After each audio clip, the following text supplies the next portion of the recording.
Today we are going to discuss immunization. Immunity, or we call it as a specific defenses. There are two types of immunity, active immunity and passive immunity. Means, what is this active immunity and passive immunity?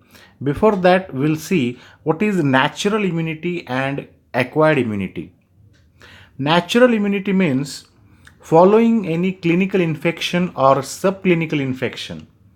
Whenever there is a infection or subclinical infection, there is a transfer of maternal antibodies through the placenta, or there is a transfer of maternal antibodies through the milk.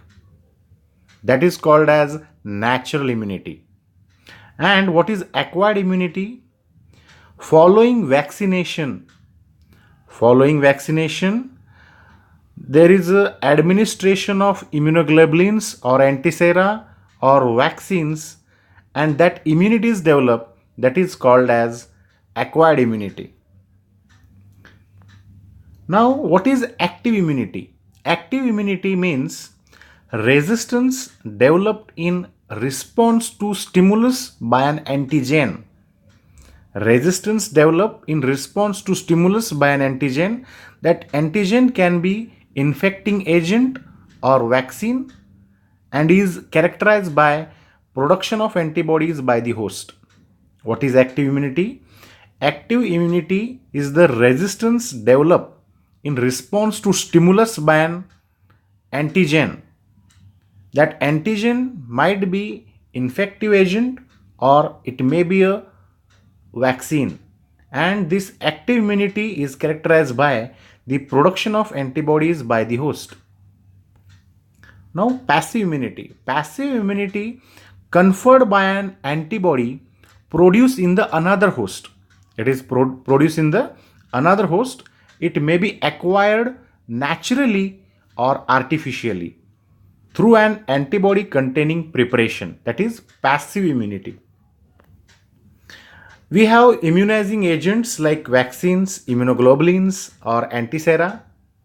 Immunoglobulins, there are five major classes of immunoglobulins like immunoglobulin M, immunoglobulin A, immunoglobulin G, immunoglobulin E, and immunoglobulin D.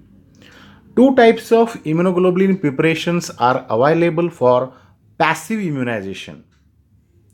Two types of immunoglobulin preparations are available for passive immunizations like normal human immunoglobulin or specific human immunoglobulin. It is also called as hyperimmune human immunoglobulin. Now, what is antisera or antitoxin?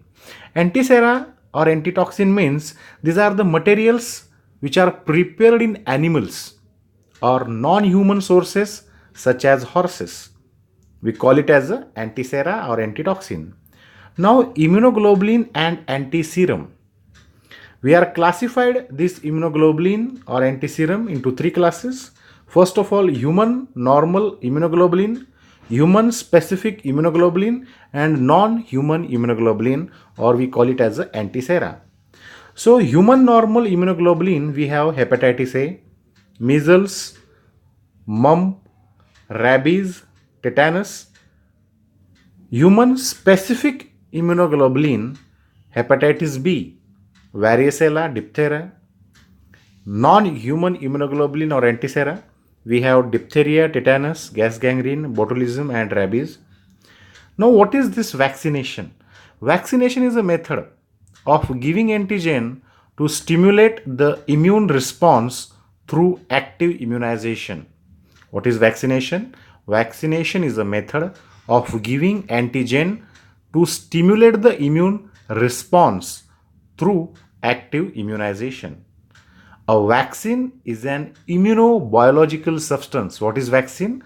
Vaccine is an immunobiological substance designed to produce specific protection against a given disease.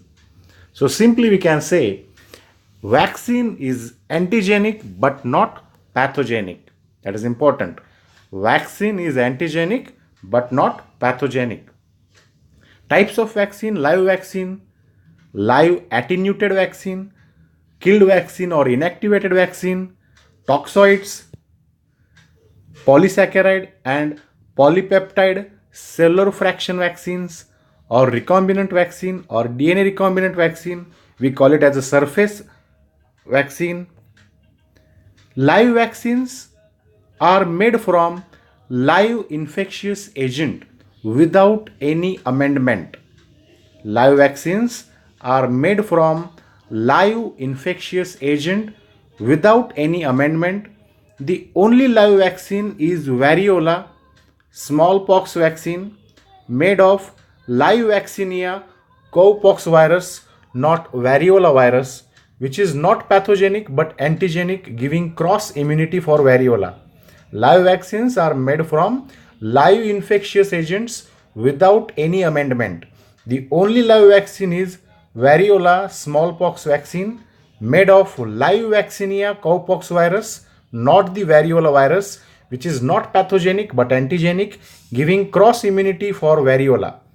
Live attenuated or avirulent vaccines. Virulent pathogenic organisms are treated to become attenuated or avirulent, we can say. Virulent pathogenic organisms are treated to become attenuated and avirulent but antigenic. They have lost their capacity to induce full blown disease, means they cannot induce disease but retain their immunogenicity. So live attenuated vaccines should not be administered to person with suppressed immune response. So what are the contraindications of the live attenuated vaccines? Contraindications like the person who is suffering from leukemia or lymphoma or other malignancies, or those persons who are on steroids or anti-metabolic agent or anti-cancer agent, those who are having radiation therapy or in pregnancy. Live attenuated vaccines are contraindicated. Inactivated or killed vaccines. Organisms are killed or inactivated by heat or chemicals, but they remain antigenic. Though they are killed or inactivated by heat or chemicals, they remain antigenic.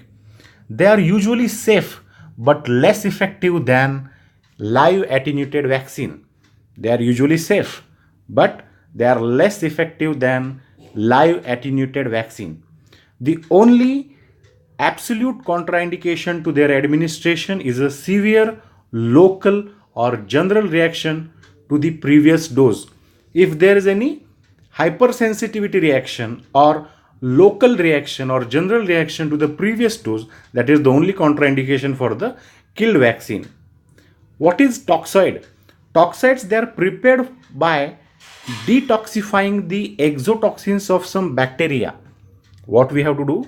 We have to detoxify the exotoxins of some bacteria, rendering them antigenic but not pathogenic. Rendering them antigenic but not pathogenic. We have to use some adjuvants like alum precipitation to increase the potency of vaccine. Now you should know that toxoids, the antibody produces in the body as a consequence of toxoid administration, neutralize the toxic moiety produced during infection rather than act upon the organism itself. What does that mean? Antibodies produced in the body as a consequence of toxoid administration. Whenever we administer toxoid, there is a production of antibodies. Neutralize the toxic moiety produced during infection. What does it do? It will neutralize the toxic moiety produced during infection rather than act upon the organism itself.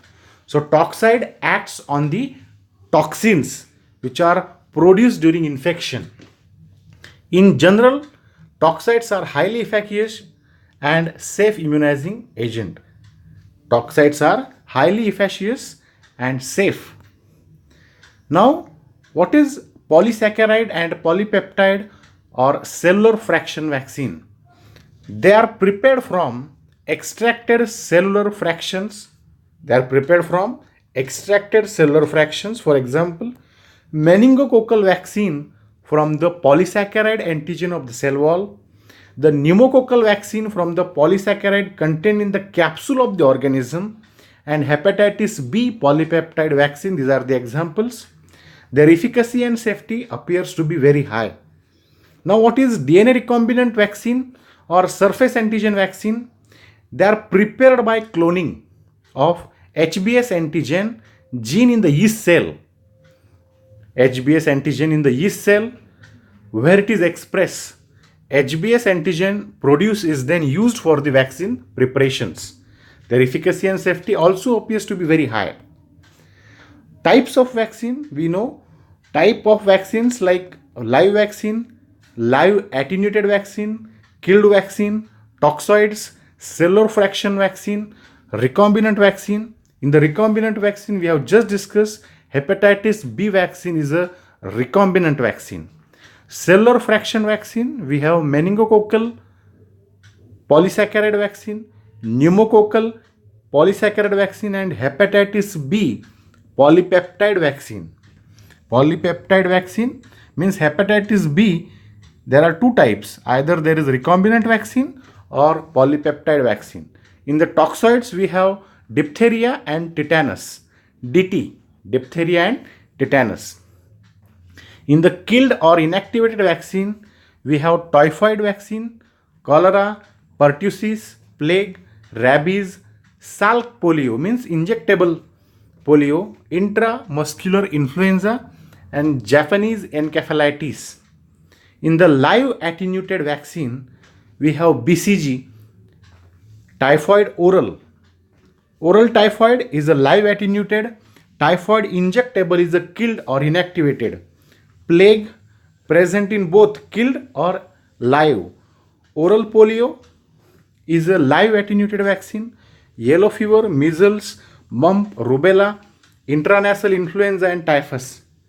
Now, which are the live vaccines?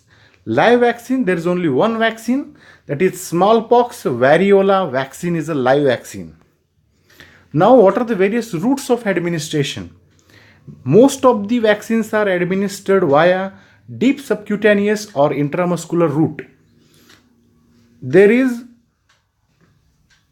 one rule that most of the vaccines are administered via deep subcutaneous or intramuscular route, but it is not true for all the vaccines. In the France, we have oral BCG vaccine. It is not introduced in India, or Sabine vaccine or oral BCG vaccine are given through oral route, intradermal route, specifically designed for BCG vaccine, Bacilli calmette guerin, scarification, smallpox vaccine, intranasal route, live attenuated influenza vaccine. Scheme of immunization, primary vaccination and booster vaccination. What is primary vaccination? Primary vaccination, we have one dose vaccines like BCG, variola, measles, mumps, rubella, yellow fever. They are only one dose vaccines, means no need of any second dose or any booster dose. They are one dose vaccines. Multiple dose vaccines like polio, we have number of doses of polio till the age of 5 years. DPT, hepatitis B, these are the primary vaccinations. Now, booster vaccinations to maintain the immunity level after it declines, after some time has elapsed, like DT, diphtheria and tetanus, and MMR, measles, mumps, rubella. Period of maintained immunity due to vaccines means till how much time they are effective, we can say. Cholera vaccine for a short period means only for few months. TAB vaccine for 2 years. DPT vaccine for 3 to 5 years. BCG vaccine for 4 or 5 years. Yellow fever vaccine for 10 years. And measles, mumps, rubella vaccine, they have solid immunity. Level of effectiveness means how much they are effective, how much they are protective. Absolutely protective means 100% protections. Once you get that, it will not going to repeat in your life. That means yellow fever vaccine gives 100% protection. Almost absolutely protective means 99%. Variola, measles, mumps, rubella vaccine and diphtheria and tetanus toxoid, they give almost absolutely protective means 99% protection. Highly protective, polio, BCG, hepatitis B, pertussis vaccine 80 to 95% give protection. Moderately protective 40 to 60%. TAB, cholera vaccine, influenza killed vaccine. Now, what is cold chain? Cold chain is a system of storage and transport of vaccine at a low temperature from the manufacturer to the actual vaccination site. What is cold chain? Cold chain is a system of storage and transport of vaccines at a low temperature from the manufacturer to the actual vaccination site. The cold chain system is necessary because vaccine failure may occur due to failure to store and transport under strict temperature control. The cold chain equipment. Cold chain equipment consists of walk-in cold rooms, means they are located at a regional level. They are meant to store the vaccines up to 3 months and serve districts. We have deep freezers, 300 liters and ice-lined refrigerators supplied to all the districts and locations to store the vaccines. Deep freezers are used for making ice packs and to store oral polio vaccines and measles vaccines. Oral polio vaccine and measles vaccines are stored in deep freezer. Small deep freezers, one set is provided to all the PHCs and family planning centers. Cold boxes. Cold boxes are supplied to all peripheral centers. They are used mainly for the transportation of the vaccine. Vaccine carriers. Vaccine carriers are used to carry small quantities of vaccine like 16 to 20 vials for the out of reach session. 4 fully frozen ice packs are used for lining the slides. Vials of DPT, DT, TT and diluent should not be placed in direct contact with the frozen ice packs. The carrier should be closed tightly. Ice packs. The ice packs contains water and no salt should be added to it. Among the vaccines, polio is the most sensitive to heat, requiring storage at a minus 20 degrees Celsius, deep freezing. Vaccines which must be stored in freezer compartment are polio and measles. Vaccines which must be stored in the freezer compartment are polio and measles. Vaccines which must be stored in the cold part but never allowed to freeze are the typhoid, DPT, tetanus toxoid, DT, BCG and diluents. They are stored in the cold part but never allowed to freeze. Hazards of immunization. No immune response is entirely free from the risk of adverse drug reaction or adverse reaction, we can say. The adverse reaction that may occur may be grouped under the following heads, like reaction inherent to inoculation. Means this may be local general reaction. The local reaction may be means there is a pain, there is a swelling, there is redness, tenderness, development of small nodule or sterile abscess at the site of injection. These are the local general reactions. The local general reactions are very much common because pain, swelling, redness, tenderness occur with almost all the injectable vaccines. The general reactions may be fever, malaise, headache, and other constitutional symptoms. Most killed vaccines, most killed bacterial vaccines, example typhoid, cause some local and general reactions. Diphtheria and tetanus toxoid and live polio vaccines cause little reactions.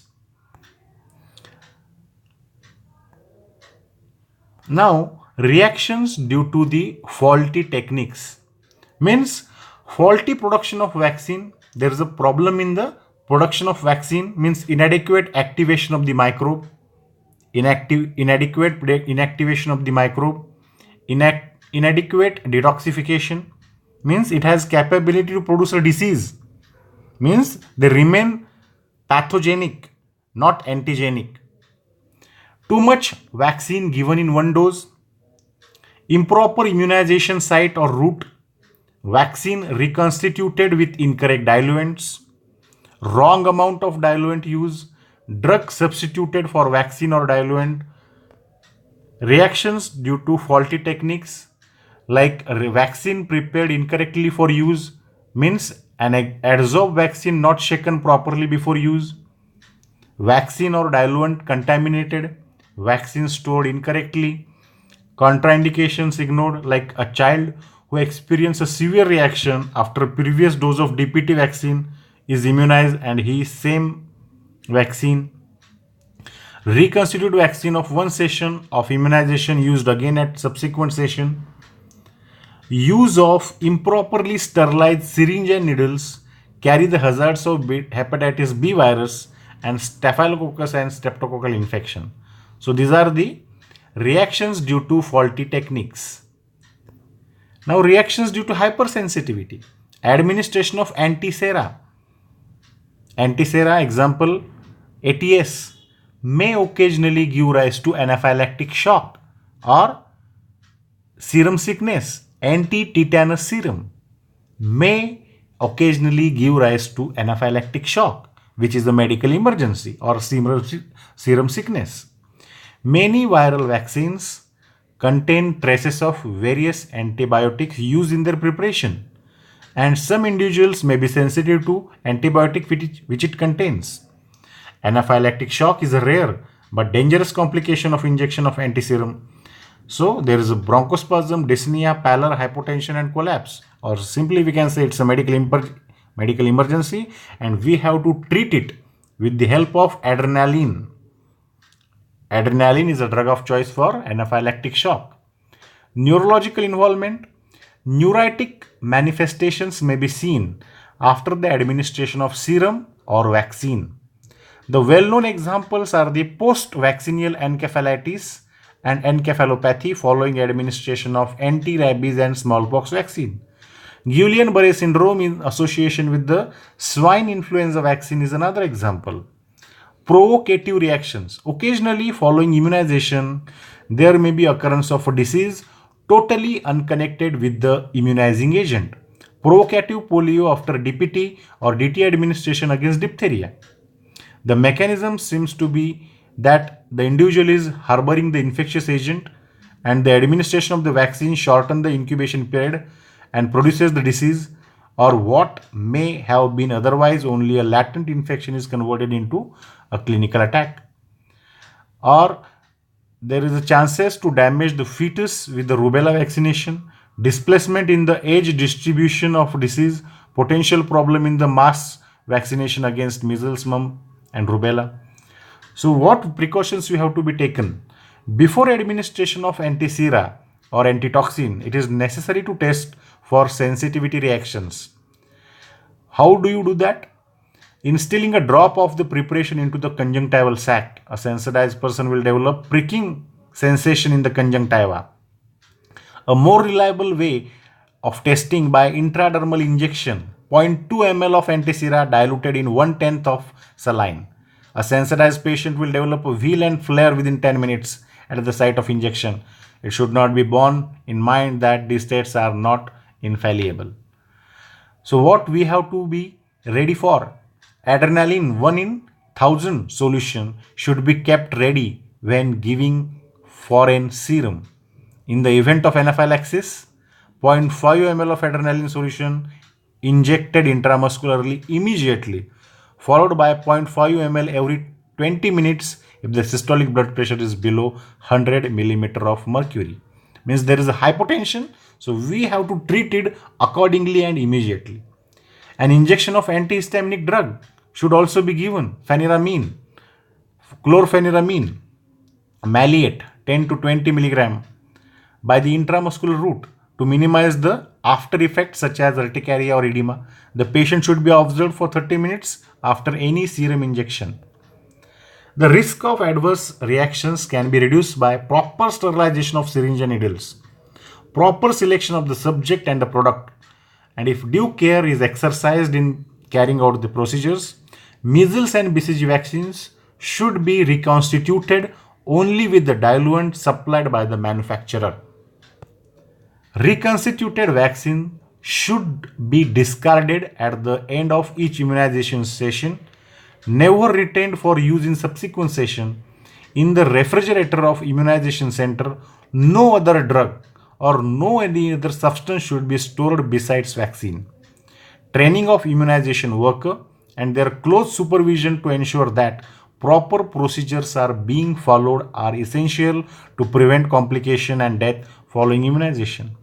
Vaccination coverage is the percentage of at risk or susceptible individual or population who have been fully immunized against particular disease by vaccines or toxoid to be significantly effective in the prevention of disease on mass or community level. At least satisfactory proportion 75% or more of the at least risk population must be immunized. Ways of achieving satisfactory immunization coverage: effective or efficient immunization service, urban or rural, health awareness, cooperation of the public, periodic mass immunization campaigns to cover those who missed regular immunization, outreach programs in rural and nomad areas, and home visits, application of the active immunization for the adult female. MMR vaccine or measles mumps rubella vaccine is given in adolescents before or after marriage, but not during pregnancy, and has to be before 3 months of conception. MMR vaccine is given in adolescents or after marriage, but not during pregnancy, and has to be before 3 months of conception. Tetanus toxoid in pregnancy to prevent tetanus neonatal in the newborn. In the first pregnancy, on the 3rd month and after 1 month, the 3rd dose in the 2nd pregnancy, and the 4th on the 3rd pregnancy with a maximum 5 doses. If 10 years elapse, then pregnancy occurs. Then doses are given from the start. Live attenuated vaccine should not be given during pregnancy. Vaccination for a special occupation like healthcare workers, we have to give hepatitis B, influenza, MMR, polio. Public safety personnel like police, firefighters, staff of institutions for the developmentally disabled, hepatitis B and influenza. Veterinary and animal handlers like rabies, plague, anthrax. Sewage workers like DT, hepatitis A, polio, TB. Food handlers like TB vaccine.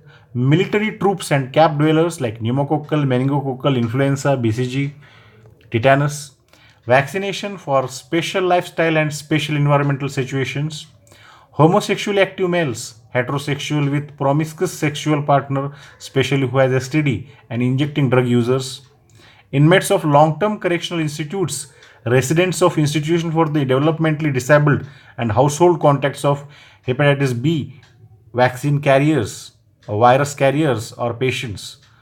So simply we can say all should receive hepatitis B vaccine. Vaccination for special health status like those who are immunocompromised, leukemia, lymphoma, HIV, malignancy, hemodialysis, transplantation. They should receive the following vaccines according to their situations like hepatitis B vaccine, influenza vaccine, pneumococcal vaccine. Vaccinations in when we are traveling varies according to the country of arrival and departure. In which country you are arriving and departing. Primary vaccine series, continuation of booster doses, specific vaccine according to the country like TB vaccine, yellow fever vaccine, cholera, meningococcal, pneumococcal, influenza, rabies, plague, Japanese encephalitis, means cholera from the places from India, yellow fever from places like South Africa. That differs from country to country. That's it. Thank you.